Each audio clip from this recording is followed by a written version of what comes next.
Hi, my friends! This is After Effects, and let's see today how to change the duration of the layer in After Effects. For example, we have the composition and its duration is something like 16 seconds. Okay, and we imported some PNG sequence and let's drag and drop it onto the timeline. It's okay, but you see that the duration of this sequence is a little bit like less than the duration of our composition. How to increase it? You cannot increase it by choosing the end of the layer and sliding it to the right. You can only slide it to the left, and this way to decrease the duration. It's even shorter now. Let's do Ctrl Z.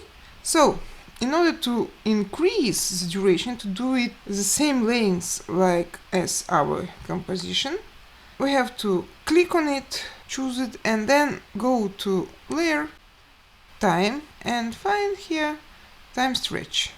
And here, let us change the new duration to be 16 seconds. Or whatever you want, but in our case it's 16 seconds because our composition is 16 seconds. Now you see we have the same length, same duration. That's it. Thank you. Bye.